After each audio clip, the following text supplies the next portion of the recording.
Mark, thank you. Congress hopes to get one big, beautiful bill to the president's desk by Memorial Day that includes permanently extending Trump's 2017 tax cuts. So now with the tax season officially behind us, can GOP lawmakers get this done? And why haven't they done so already?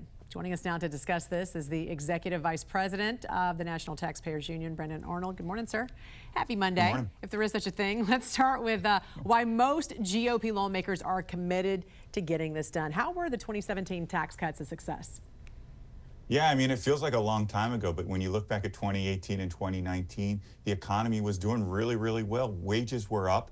The average American saw their wages go up by about $6,000 over a 2-year period. Inflation was low. We got inflation below 2%. The economy was booming, creating jobs, pushing wages up. All of these good things were happening. We can't attribute that all to the tax cuts, but obviously that had a major, major role in economic stimulation, in getting the economy roaring. And we need to get back to that point because the tax bill is expiring, or most of it is expiring at the end of this year.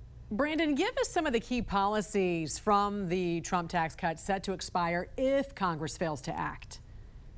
Yeah, I mean, one of the big ones is the child tax credit. The bill doubled the child tax credit. So if you have a kid 17 or younger, that's $1,000 extra per kid that you saw as that bill took effect. The standard deduction was also doubled. So that actually wiped out the entire tax liability for a lot of working class Americans. But for virtually everybody, it provided a tax cut and tax simplicity because it allowed people to take that standard deduction rather than having to itemize their taxes, which is a much more complicated, protracted process. So I think those are the key provisions. There's a lot of great stuff in there, obviously, for the business community as well. I was going to say, yeah, the business community. I was just reading here, 26 million small businesses would be hit with a 43.4% top tax rate. That's insane when you think about how much that's going to cost a small business owner. And that's a lot of America, a lot of entrepreneurs that were, that came about as a result of the pandemic. So some significant tax increases if this does not get pushed through. Now, some economists say for the future, if they are extended, it's going to fuel significant economic growth. So what are some of those projections?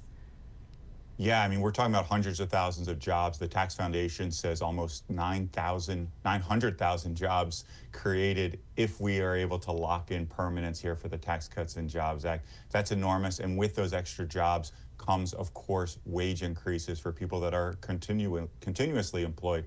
So pushing up wages, creating more jobs. We called the bill the Tax Cuts and Jobs Act in 2017 for a reason, because it is so important to job creation to keep those taxes low and maintain competitiveness across the globe at a time of considerable uncertainty. Yeah. Billions of dollars also in new investments and what's called these opportunity zones, which represent the poorest neighborhoods and communities, as we know, in our country. So even investments, there's more talk about investments coming to some of these areas if these are in fact passed. Now, the next few weeks will be crucial. So talk about that and why it's been so challenging up to this point with some of these GOP lawmakers to get on board with this.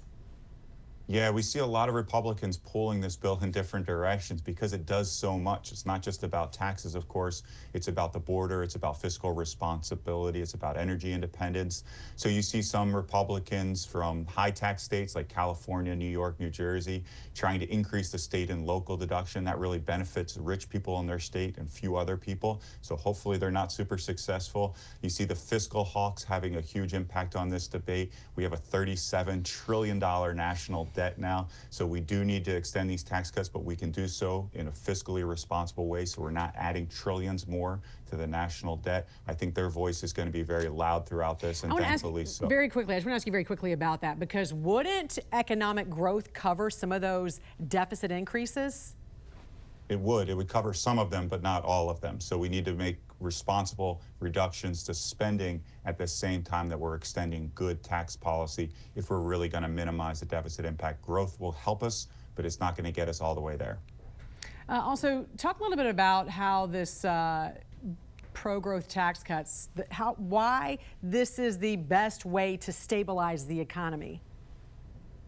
Well, it's one of the best ways. I think, growth oriented with some of the investment provisions is going to really get the economy back going. That's what was the key portion of the 2017 law, was incentives to invest in capital goods, so machinery, heavy equipment, and so forth. That's really what produces the most economic growth, and that's one of the provisions of the law that's already started to expire, which is why I think we're starting to see a slowing of economic growth. So getting those incentive provisions back on the books is absolutely critical. We haven't been able to do so thus far, but making sure we're doing R&D, investments in machinery and manufacturing and so forth, that's really at the centerpiece of the growth associated with this legislation. Executive Vice President of the National Taxpayers Union, Brandon Arnold, always great to have you on and get some of your expertise on this. We appreciate you.